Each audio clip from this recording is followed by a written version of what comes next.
Hundreds of years, people have been preserving game animals. That's whether to show off a trophy or maybe study a specimen.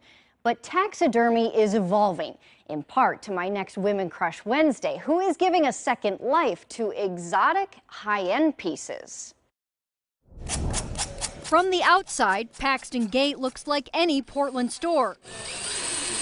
It's what's inside that sets it apart. Amongst all the oddities is the real treasure, Midwest native Dakotah Gould. Let me get her situated and then we'll all be in the same spot and we'll all do it together. The renowned taxidermist was invited to teach a class here about a specialty that is really spreading. Sometimes people don't always get it, or if they do, it's like the typical deer heads and ducks and not necessarily fun stuff or little stuff.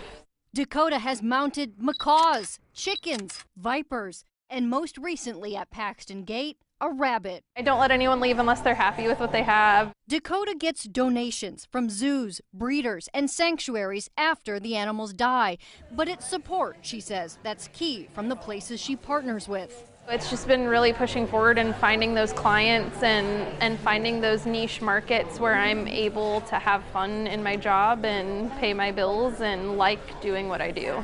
Dakotah sometimes ships her unique pieces to clients in New York and LA, but her business is in Iowa, where she's the vice president of the Taxidermy Association. It's interesting too because a few years ago when I got started and went to the first meetings, they all kind of laughed at me and said if I wasn't doing deer and ducks and traditional game that I wouldn't be successful or wouldn't have a business. Except the 29-year-old businesswoman who has learned to preserve time still has plenty of it left to prove herself.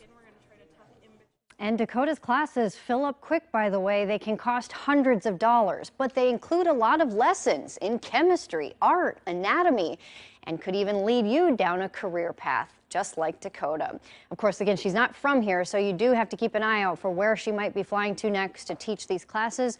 We put all of her information on KOIN.com, including a link to her Facebook page, so you can follow along or ask her any questions. And while you're there, be sure to send me a note about who you think should be my next Women Crush Wednesday.